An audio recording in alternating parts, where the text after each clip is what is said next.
Great. Thanks very much for everybody viewing this and joining us here.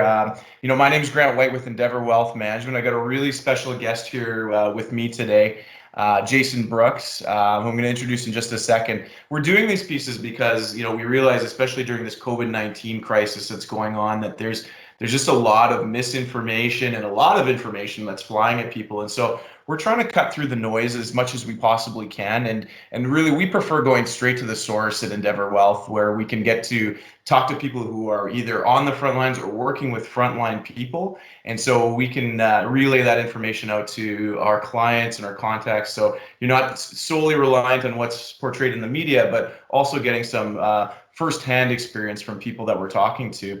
So today I'm really excited to have a good friend of mine, Jason Brooks, on the call with me. So Jason's a performance psychology coach, and I'll give you a brief bio on Jason here, and you can add to it. But he's during more than 20 years as a performance coach and consultant. He has collaborated with outstanding performers in a number of diverse fields, whether it be elite athletes to physicians, lawyers, tactical law enforcement officers. I'm sure you've got some cool stories from them. Business leaders, entrepreneurs like myself. But yeah, I mean, Jason, you've been around for a long time, working with some pretty interesting people. Yeah, I sure have. And it's a privilege to do so, to be around game changers every single day. People who are just doing everything they can to be their best and bring their best, whether it's to their family, their organization, what have you. And I'm thrilled to be here with you because I appreciate what you and your team are doing in these times of uncertainty, leading from the front. And you know how much I like being around good leaders. So kudos to you all. Yeah, no, well, we appreciate you giving us the time here. Now, more specifically, what I was hoping we could chat about today is, you and I have talked about how you work with physicians, surgeons, and various other medical professionals. And I think that, like, right now more than ever, like, those people have just become like the rock stars of the world. I mean, they're the true warriors out there on the front lines. And so, maybe you can like start by just telling us a little bit about this type of work that you do with those people, and then maybe we'll get into some stuff that you could share on the stories that you've been seeing or hearing about from what's going on today. Sure. I mean, I think in general with medical professionals, particularly those that, on the front lines right now, it's a stressful position at the best of times. Now you add to it, let's say for the first time ever, look, in certain medical specialties, emergency medicine, surgery, etc., being around and experiencing death is part of the job. But now there's the very real physical risk of injury and death for the provider. And that's a new thing. They're not used to that. So not unlike people who are dealing with, downturns in their economic situation or what have you, the stress, the fear, the uncertainty, all of those key questions that we don't have very good answers for, that's what I'm helping those frontline folks deal with. And I think it's more important now than ever because there's two things that happen if they don't do a decent enough job working through their own issues in that regard. Number one, you're going to cause a ton of fatigue, just being in that heightened state of stress over time. And this thing that they're having to deal with on the front lines, this is a marathon. This is not going away anytime soon. So as much as they can keep themselves healthy and whole, they're going to have enough juice to get through this thing to the finish line. The other part of it is just when you're under that constant state of stress and strain, it's incredibly distracting. And so at a time where they need to be more focused, more on their P's and Q's because of all the different safety equipment protocols and what have you. So we just can't afford to have that distraction. It could make them more vulnerable in a moment to make a mistake and cause some error that now not only does harm to a patient, but can actually do harm to them and their teams. So it's been a really interesting challenge. I was in New York in early February, just talk about the irony of the circumstances, and I was invited there to give a couple of keynotes to some medical groups, an emergency medicine initiative that was statewide. They were creating a physician wellness program. And to give some context, 2 weeks after I leave, the person whom invited me received what was to be the first COVID patient in all of New York City. Wow. And I think 3 weeks after that, the situation that they were in, I mean, it's just unfathomable. So, I had the opportunity to give a couple of, Zoom talks to frontline emerge docs in New York on two separate occasions over the last couple of weeks. And Lots of inspiring stories from the field, obviously, lots of heartbreaking stories from the field. But I think in general, what you come to realize initially with those conversations is, they're dealing with two enemies simultaneously here. You're dealing with the virus itself, for which a lot of people felt fairly unprepared for in terms of equipment and even knowing much about it and testing and all of those types of things.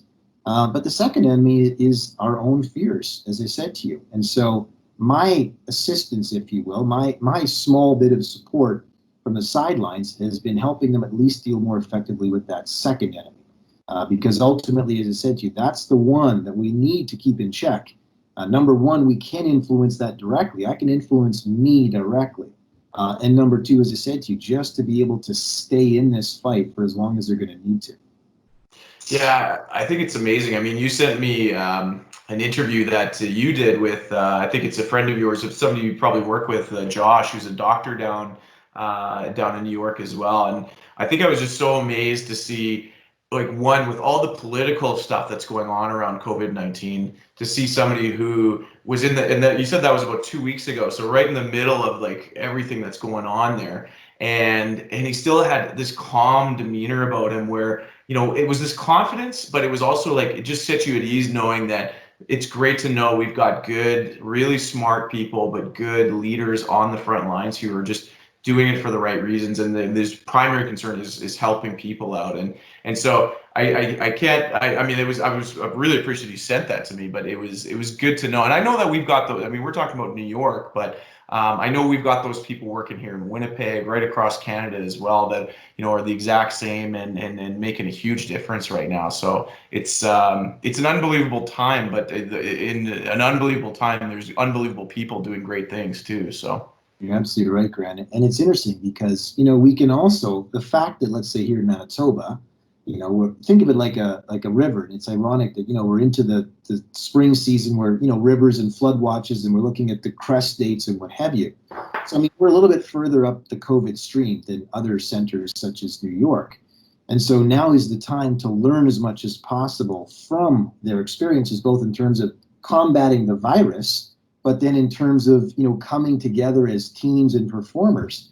What are the things that matter? I mean, leadership and communication and those kinds of things. And in my conversations with the New York teams, one of the things that becomes really apparent, of all the questions that we don't have answers to, there's one that I was able to shine a light on with them that they can say with absolute certainty. And the question being, would I be strong enough mentally to be able to step in and show up every day in the face of something this challenging?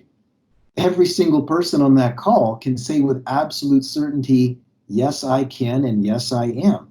And so just to know that and to anchor to that, because then, and listen, you don't want to diminish in any way what's happening there. I mean, it's just insane. But if you think about it in those terms, then the only thing that virus can do is throw more at you. But you've already faced the horrors. You've already been in the worst of conditions. I mean, even down to, colleagues being sick, and in some instances there have been a couple of deaths. It's just unspeakable. And yet still they fight. And yet here they are. So, there's tremendous sense of resiliency and resolve coming from those teams. And I think our teams here, having had the chance to see that interview and delve a little bit into the psychology behind it, they're pretty buoyed by that as well. If they can do it, we can do it. And having had more time even to prepare and get things in place and what have you. So, do you think that there's any, I mean, you're speaking about like our teams here learning from what's going on in other parts of the world, and in particular to our neighbors to the south. Do you think that there's any major lessons that like they've taken, or maybe you've taken from what's going on down south in New York in particular, and that you're bringing back and guiding our teams here? I mean, first and foremost, I think it's the teams, but also society in general. And you saw the video with Josh. One of the first things he says, and very emphatically, take this seriously. We're at the point now where people have been isolating for several weeks. I get it. There's a lot of stress and strain with job situations that are in flux, and homeschooling. I've heard even physician parents say they'd rather be on the front lines of COVID than homeschool. Its own challenges. But so now, now is the time where some of that pent up frustration and just just wishing and hoping that things were, back to normal. So now you see the misinformation and the disinformation coming out, and I'm concerned about that because, we still need to stay consistent with everything that we're doing. So that's definitely one of the things that I think that he would want to drive home is take this seriously and continue to take this seriously. We're not out of the woods yet, but there are positive signs that everything that we are doing is working, both in terms of New York and certainly here, numbers and modeling and what have you. And I think part of that is recognizing. You see a lot of memes and things popping up now, inspirational pictures of frontline workers, saying something to the effect, please stay home for us while we take care of you, and this sort of thing. And I appreciate that. But I think that there's an even greater opportunity to see this as an absolute shared responsibility. It's not what we're doing for them and they're doing for us. It's that everything that everybody wants, as far as the outcome, is the same. To get through this as quickly and with as less damage as possible. So they have their role to do, and we have our role to do. And each roles, are important, and each roles are directly what gives us a sense of control as to when things get back to normal again. So as much as you might want to look at as supporting them or vice versa, this is what every citizen can do to make every citizen get back to the place they want to be as quickly as possible. Yeah, I think it's such a unique circumstance that probably, I mean, I've never seen something like it in my lifetime for sure. I mean, we try to, in our world, I mean, we're trying to draw back on past experiences, like, the financial crisis being probably the most immediate. And I think for a lot of reasons, the financial crisis was actually, from just a pure financial perspective, was quite a bit scarier even. But like it's different than that though, and in that crisis, everybody was looking to place blame on somebody else. And in this, what's going on today, we're very much all in it together, as you're saying. And so I don't think it's almost like more like wartime. I think you could take elements of like what probably people experienced during World War II, and that type of like, we got to band together and we're all in this together. We got to fight together. And I'm getting that sense, especially when, you see those messages coming from the medical professionals saying, hey, we're not even the front lines. You guys are the front lines. We're the last line of defense, but you guys are the front lines in all of this too, which is such a neat thing to see, and such a neat thing for us all to be in the same, have this one true common goal. And even politically, here in Canada, I don't think I've ever seen all the political parties kind of just, totally agree on one thing where it's like, we got to get this done, and they might disagree on how to do it, but they're all in favor of, we got to get this done, and so like that bipartisanship can go away, Which is beautiful. I mean, and that sort of speaks to some of the opportunities that times of extreme adversity, especially in a global scale, have the effect of doing. I think a lot of people would agree that in recent history, you're seeing, especially in North America, more of a division, of people and culture and what have you. And so guess what? Along comes some global threat that affects every single person equally. Doesn't matter where you're from, what age you are, this, that, or the other thing. And we need everybody. So as you say, political teams have to work together, citizens have to work together, communities have to work together, and we will get through this. There's no question about that. Yeah, so, just speaking of all that, I mean, our clients are typically leaders in their own right, whether they're entrepreneurs, business owners, medical professionals, dental families, heads of families, or and so they're all leaders in their own right. And like, I guess, what advice would you have for anybody who's in a leadership role right now and dealing with this crisis in their own way, but facing problems that are somewhat more unique to them in this grander crisis? I think the first thing I would say, Grant, is that leadership starts with N=1.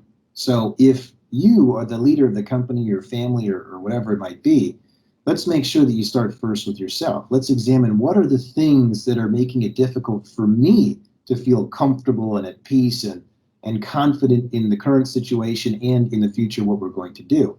So we can talk maybe a little bit after this as far as how to manage some of that stress as an individual.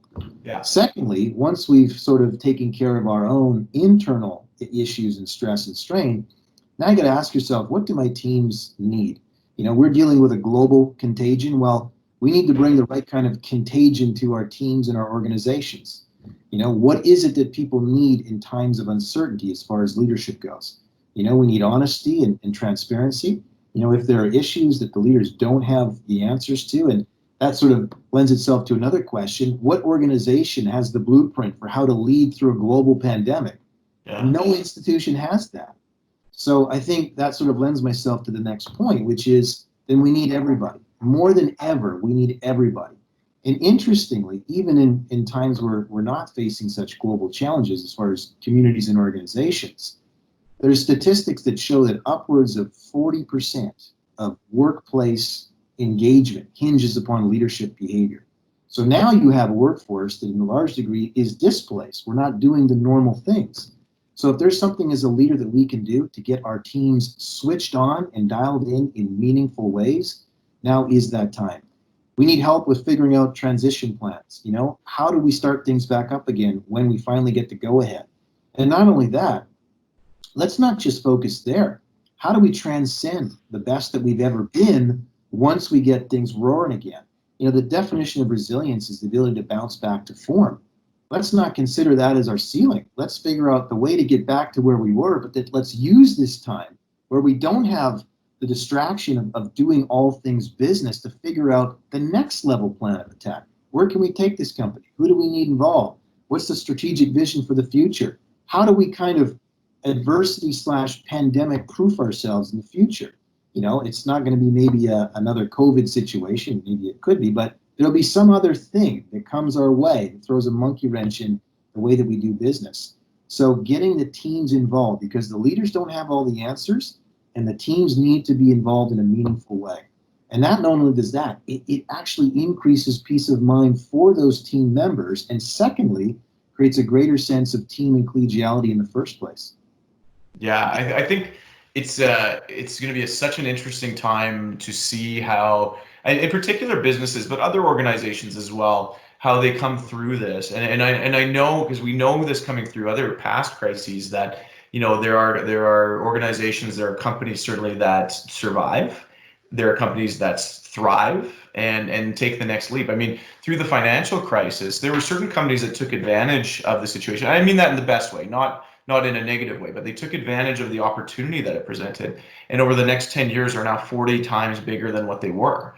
And I think that we're seeing the same thing here. So, and that all comes from leadership, as you say, how can the leader help to nurture and create the environment where their team has the ability to not only continue to operate the way they need to through a crisis, to continue to serve the people that they need to serve, but at the same time, take advantage of those opportunities and take advantage of the next opportunity. Maybe think of the next opportunity that nobody else is thinking about right now. I think that's what's going to be really unique out of this right now, is that we don't know how long this current period will last. I mean, could go anywhere from a few months to a year. We don't know. But what are people doing with this time right now to take this opportunity and kind of take it by the horns? And again, just to circle back again, Grant, and as the leaders, think about it. Your teams better than anybody. And you also know, as a human being going through this epidemic, we know what some of the needs and concerns are. So what can I bring as a leader to help prop people up? They need confidence. They need vision. They need some sense of security. They need a plan. To know that we have a plan at least makes me go, okay, this is impermanent. Things are going to come back around. And I hearken back 1,000 years ago, maybe not quite, when I was a young athlete myself. Yeah. And I played quarterback. Football was one of the sports that I played. And I think I learned very early on, when you're sitting in the huddle and you have all your players around you and you're going to call the play, it's not just the information that you're giving that matters, it's the way that you state that information. You can see in a tight spot in a game, when everybody's sphincter's a little tighter, as they say, there's some nervousness and some anxiousness. What you project off is going to cause the team to be infected in that sort of attitude and energy. So again, as leaders, first, for that to be authentic, take care of ourselves, work through some of that stuff on your own, and then make sure that you're mindful to bring that when you're talking to your teams, when you're conversing with your clients or what have you. And for them to feel that genuine sense of peace and control and equanimity in the storm, that's what's going to infect them as well. So just by virtue of what you bring to your teams and your clients in this case, you're going to help them get through this time just by feeling a little bit more at ease. Yeah, and I think you're right. It starts with that level of security. Without that, people, you can't get to that thrive stage, if you will, without the level of security and feeling safe in where they are. So as leaders or as professionals, like what we can do is give them the confidence to know that, hey, you're going to be okay. Like Yes. we got a plan. Don't worry about this. You're going to be okay. Here's the reasons why if you need that, but we got you. And then from there, then you can start layering on the opportunities. I think there's still a lot of people out there that aren't quite feeling that level of security. Yeah. I mean, thankfully, in my job, in my role, I get to talk to a lot of people, and that's one of the perks, if you will. So I get a sense as to where people are at, and I think that communication has been really valuable in giving people that level of security. But when we're talking to new people that aren't in our client base, we still get a sense that, man, there's a lot of insecurity out there. There's a lot of kind of almost paralysis about the situation. And I think people need to have that confidence vote right now to kind of get them past that so that we can ultimately move forward as well. Yeah. A lot of fear, and I think that's what I start to advocate for people, individuals and teams, is go straight to the source. Mm-hmm. There is uncertainty. We don't have answers to the questions we would like. When will this end, etc. So what we need to do is we need to meet that fear, that voice in our head that's focusing on all of the doom and gloom types of scenarios. We need to meet that voice in a certain kind of way. Number one, we need to view it as what it is. It's a signal. Fear is there to protect you. It senses danger all around. And let's be honest, right now, there's a very legitimate threat amongst us, both in terms of our physical safety, but also our financial futures and what have you. So we are not going to pretend that that voice is not speaking to us. But if we allow ourselves to be so effectively drawn into that voice to the end of this epidemic, we're going to burn ourselves out and we're going to make ourselves miserable. And we're not going to be focusing on the things that we need to, which is the solutions and the planning. So someone once said, fear is need announced. So talk to your fears. What does it need? What could you give your fear right now that might make it feel a little bit more at peace, a little bit more confident in our ability to get through these tough times? Let's think of your personal history dealing with fear. Anybody here never deal with fear before? Never been through tough times and adverse situations and loss and defeat and struggle? We all have. And we're still here. So, I mean, we have the ability to work through tough and complicated feelings. Think of the things that you can be certain of. The teams you have around you, community support, the ability to access resources, even if a pinch, if it meant paying your bills on time or what have you. When you start to step into sort of the what if scenarios, that's the source of a lot of the fear. What if this happens? What if that happens? I encourage people, don't just leave those thoughts hanging. That's inflaming the fear. Work that through to some sense of resolution. I'll go back to some of the conversations with physicians. So a lot of them who are on the front lines are concerned about what if I get to a point where the risk of exposure to my family is too great. And yet they don't answer the question. So I've said, okay, well, let's go through to a point of conclusion there. What would you do? And in a graduated sense, we put a plan together. Well, maybe I could set up a room in the basement, and maybe I could have my spouse feed me meals at the top of the stairs, and maybe I could FaceTime with my kids, who are in the living room. And so slowly, none of this is ideal, but you're shifting the what if fear into an if this, then here's the plan. That brings peace of mind. So in much the same way, when this first started for my wife and I, we went straight to sort of the, what are the worst case scenarios here, financially and all the rest. And when you allow yourself to go there and say, what would we do in the worst case scenario? And you recognize, there is something we can do, which stands to your brain to get the message that I guess we're going to be okay. And if that's what you can convert the worst case scenarios into, now we're just backfilling from there to know that we're going to be okay. So you want to get ahead of those feelings right now. Now is the time to plan for those what if scenarios. As I said to you, the second thing we can do is bring certainty. What can we be certain of? Our sense of resilience, our sense of resourcefulness, the leadership in our companies and organizations, the fact that We're beginning to see positive signs that all these distancing measures are going to end. The fact that we know economies have been through worse than this in our lifetimes, and they are 100% effective at bouncing back over the course of history. This will get back to normal. We will figure out ways to thrive when we're done if we use this time effectively.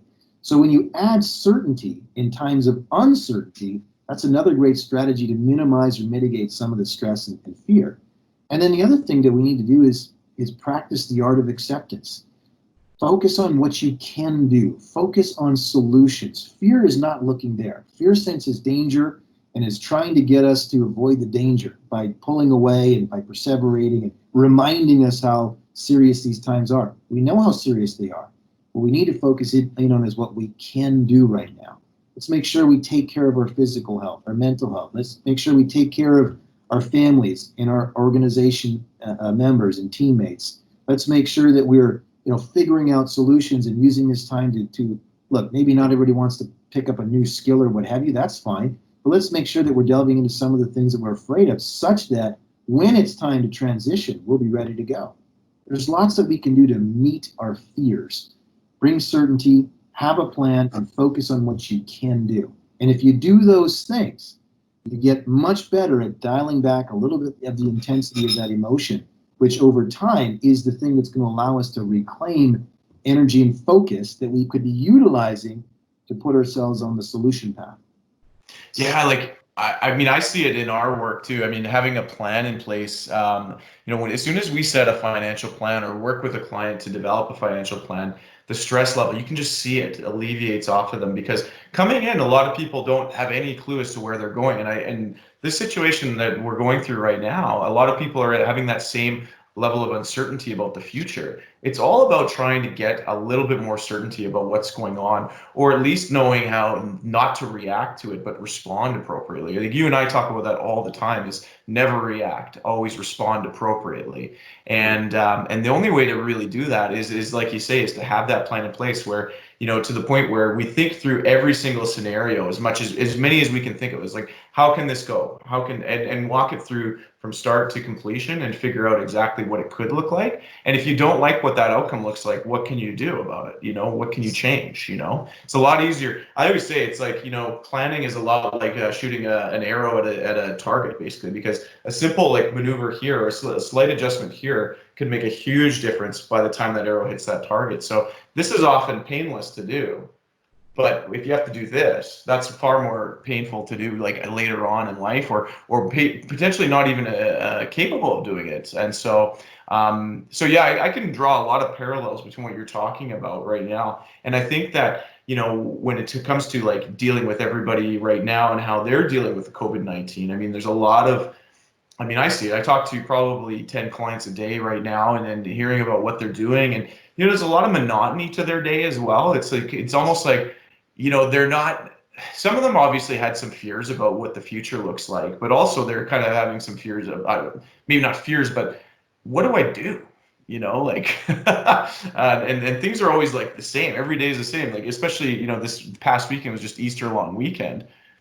I know, other than maybe some extra FaceTime with some family members, pretty much every day was the exact same as before, So I think that's the other battle they're facing, though, is just the monotony of their everyday life right now, and how do they keep that going? So, I talk a lot about routines. I know for me, keeping my routines going as much as possible was important. Do you think that's something you'd recommend to people, or do you think that's something that can at least help people to stay sharp and to maybe even deal with some anxiety through all of this? Absolutely. I mean, first and foremost, it would bring a little bit more sense of structure and normalcy, which would add peace of mind. So if you need to create a whole new schedule for yourself, let's do that. Let's figure out a way. How do you want to divvy up the time in your day?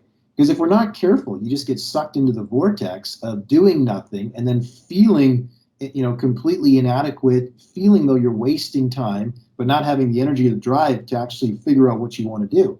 So put pen to paper. What can my days look like during this time? For many people, if they have, responsibilities with kids, when's homeschooling time? When's play time? When can I have some time for myself to work on business or personal development or health and fitness or whatever it might be. Those who are going to get through this, as you say, are going to find a way to put a structure in place that turns meaningless days into meaningful days. They're not going to look the same as we normally would when we get up and go to work and do the regular things that we do. But we got to bring some creativity here. And we got to be a bit more resilient, I think, in terms of how we view this time. There's also the other side of this, Grant. As much as it's routines, it's perspective. And, I think of a quote, and I'll qualify it because at first glance it might seem pretty dark. But I took a course years ago in my undergrad on death and dying, and it was pretty fascinating. And, one of the things that you learned about was obviously that the physicality of death destroys us. When you're gone, you're gone. But the thought of death saves us. And what that means is, time and time again, we've all heard stories of, people who are facing, life-threatening illnesses. And it provides that incredible perspective shift on life, right? All of a sudden, priorities get reprioritized, and, old grudges and things that we hold on to, we let go of, and we allow ourselves to be a more authentic and happier version of ourselves. But the tragedy is, it's too late. We're going through a sort of a death right now, the death of the way things were. It's temporary, thankfully, but nothing feels normal. And so those opportunities provide a great chance to reflect and step back and go, when I'm through this thing, how might I reprioritize my life? And you look at it across important aspects of your life, financially.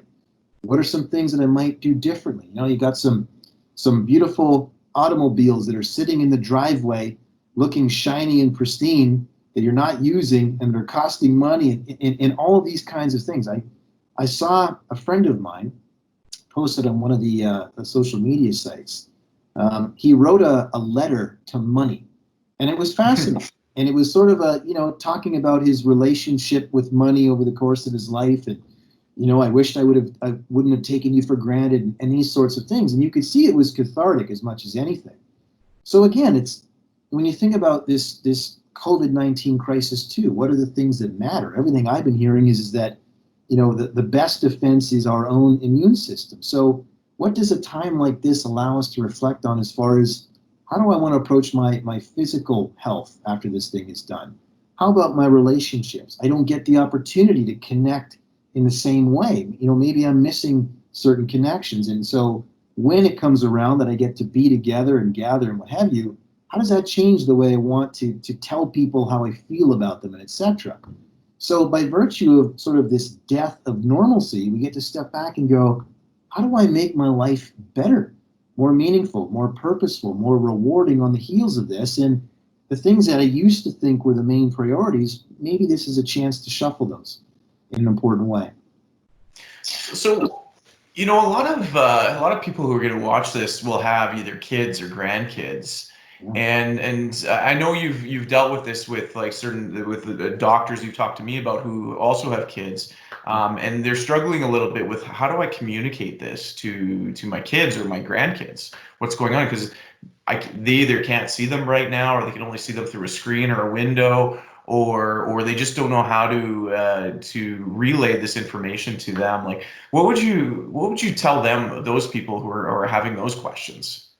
I would say, Grant, let them in fully. And I'll qualify that fully in terms of ensuring that they understand as best as they can, given whatever their age and stage of development.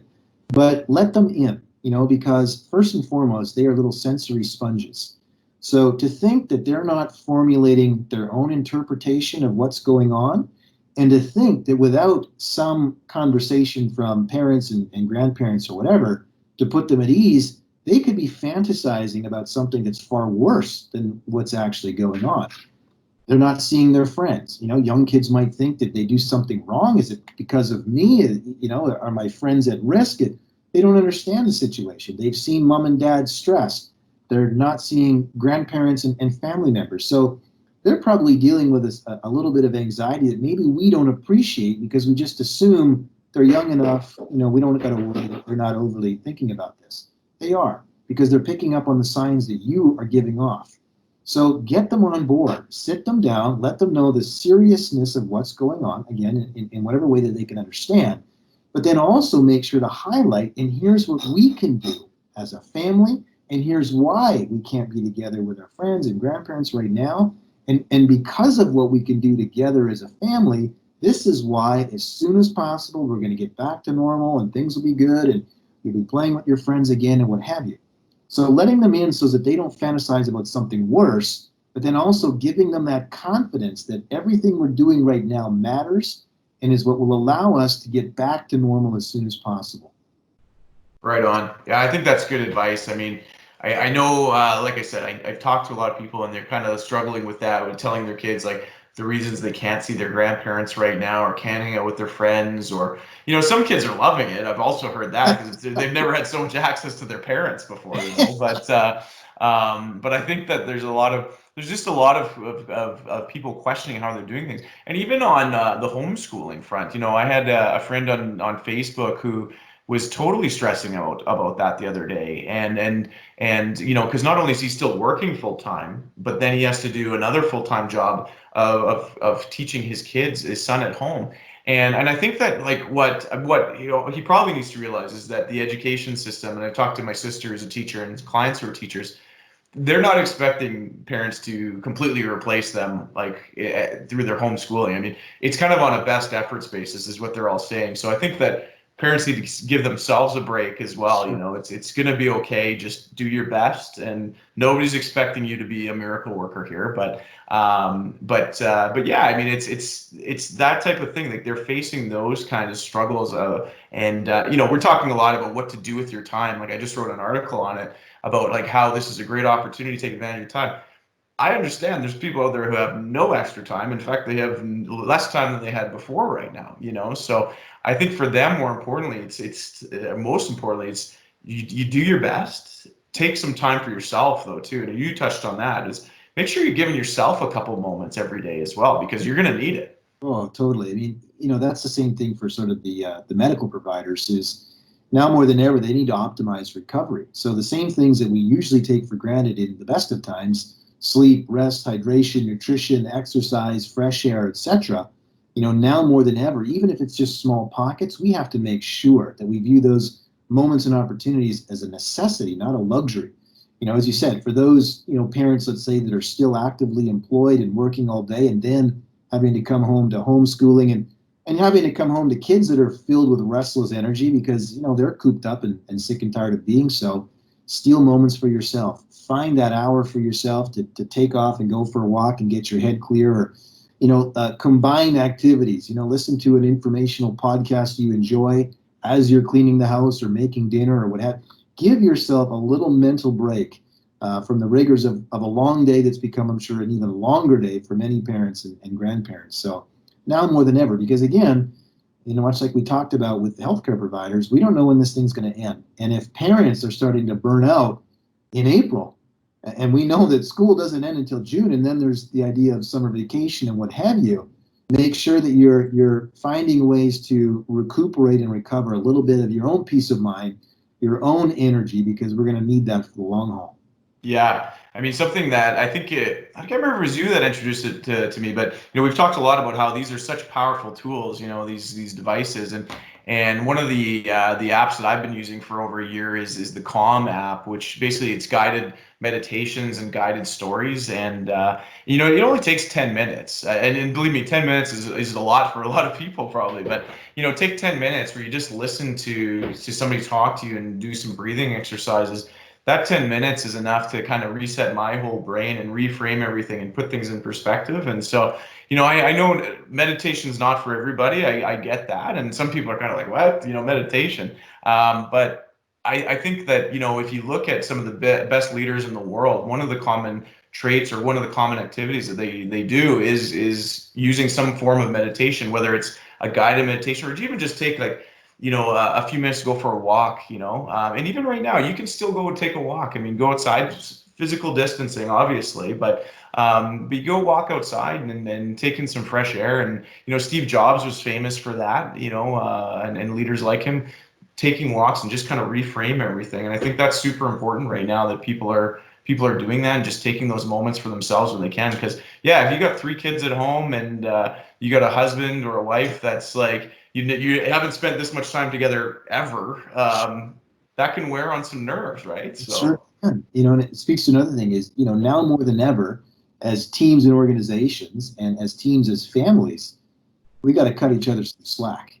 Everybody's stressed out. Everybody's running a little thin on patience and energy. So, let's make sure we support one another, just empathize and encourage and be there for each other, recognizing, what, we might have a few moments that aren't our best self, and that's okay. Not to take it personal. It's just the circumstances that we're in. And the other thing, just back to your meditation comment too, I just think the idea of detachment in however one would define that. So as you said, if meditation is what allows someone to dial down their arousal and sink more effectively into their recreation time or their sleep at the end of a long day, fantastic. For other people, as I said to you, it might be playing a video game for an hour. yeah, It might be, doing a workout in the basement with Metallica blaring in your headphones. yeah. Whatever it is just to take that mental break and to give you a little bit of personal space time. Go That for a run, you know. absolutely, yeah. And the other thing I would say too is just when you're dealing with physical and psychological tension simultaneously, all the stress psychologically is going to manifest as physical tension. We get tight, we get, we're not moving as much or getting outside and doing the things that we normally love to do. If at the end of your day, I could or would recommend something that provides a little bit of a physical release. Because when our hamster wheel's going 150 miles an hour, it might be difficult, especially if you're not used to practicing something like meditation, to get it to slow down. Whereas if you bypass the hamster and go straight to the physical body, doing something that allows physical release, stretching, a bit of yoga, Pilates, like I said, even just some movement-based exercises, that's going to cause a relaxation effect by virtue of the physical tension beginning to drift down a bit. So consider that too at the end of a long day. I've been doing a lot of stretching. I'm someone who needs to do a lot of stretching anyways, but nothing works for me when I feel restless, like getting that quick physical release of energy. Yeah, totally.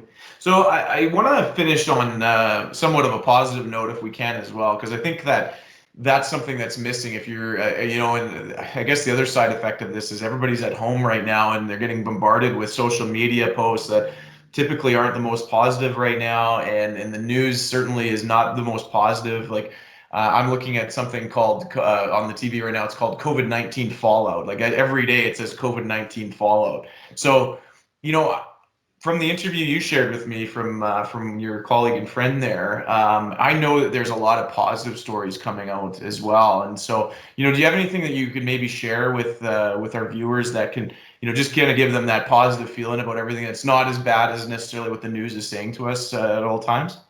Well, I'm glad you brought that up, Grant, because when I interviewed Dr. Schwartzbaum from New York, that was one of the reasons he wanted to be interviewed. He said, look, I mean, yeah, it is every bit as bad as you hear about, but you're not hearing the other side of it. You're not hearing about the way in which his hospital has never been tighter.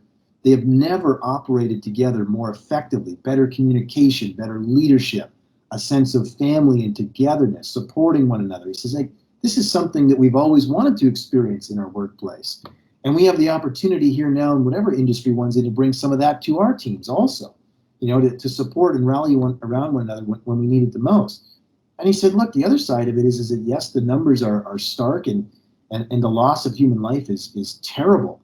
But the amount of people that they have helped recover, the amount of cases that have left there better, the amount of people that are now on the other side of it, he said that's not getting enough airtime. And it makes sense, given that that's probably not the most noteworthy thing on the major mainstream media outlets. I mean, that's not going to attract all eyeballs. It's the fear and the panic and what have you, running tickers of death counts and things of that nature, which makes me give pause and also recommend to folks just do a bit of an audit in terms of where you put your attention right now. I like to tell people this. From day one, the recommendations that any of us citizens can do that actually make a difference are the exact same. So the death counts and the number of cases and this and that, do we really need to be constantly attached to those things? Do we really need a steady stream of the negative and the fear and the panic and all that? when the same thing that we've been able to do from day one is still exactly the same thing. Retreat from all that noise. Rally around your family. Use this time to piece together a plan for yourself and your company for the future, and just be a bit of a careful consumer of knowledge. There's a reason why, I won't say certain media news outlets, but there's a reason why they have studios dedicated to COVID-19 and this and that and the hotspot. It's because it's going to generate good ratings. Ask yourself if that's the kind of information you want to be feeding your soul right now. There's a hell of a lot better out there, I'm sure. Feed your mind something that resonates with how you want to feel right now, and leave the death toll tickers and things of that for other people. We don't need them. Yeah, I think that's so true, and there are a lot of positive stories. Frankly, some of the positive stories are coming out of how the community is rallied with each other. I have a really good friend who was involved with the community shirt group. I don't know if you've seen that, but they basically designed a shirt. Her and a bunch of her friends got together and called communityshirt.ca, and I'll give them a shout out here because all the proceeds were going to Winnipeg Harvest from every sale. So essentially, I think it was every shirt basically paid for at least one meal for one Manitoban, or one Winnipegger, and it's stuff like that. Farmery, making hand sanitizer. You got so many, and there's so many. Capital K Distillery was doing the same thing. So many companies here that were doing such amazing things, like putting, either what they normally do on the sidelines so they could help out the community. Bold was another one that's helped out a lot of businesses to go online during this time when they can't sell in their retail stores. So they're putting what their normal businesses on the side to go and help each other out, and I think that's a huge positive that's coming out of this as well. And the other side of it is we're going to get through it. The world's not ending. We're going to come through this, and I think we'll come out better and stronger from it. Doesn't mean it's not painful, but like anything, pain usually means it's more worthwhile in the end, right? So we'll get through it and we'll be stronger for it. Grant, we've talked a lot about resilience, and I would take it a step further. Whenever I give presentations on resilience and resiliency, I always like to remind people of another term that I think is perhaps never been more important, and that's this. There's a term called anti-fragile. And certain systems are anti-fragile. The economy is one of those systems. Yes, it's subject to dips and turns and what have you. But more often than not, it's in the span of those dips and turns that it learns how to strengthen itself for future events. Our immune system is much the same way, and our psychology, the human mind, is the same way. And so we are meant to get stronger from tough times. You think about how you wanted to increase your physical strength. You don't sit on the couch and think about lifting weights. You have to go and put your muscles under strain, break them down. They're forced to adapt and they grow. Adversity psychologically is much the same way. We're in a tough time right now. There's no question about it.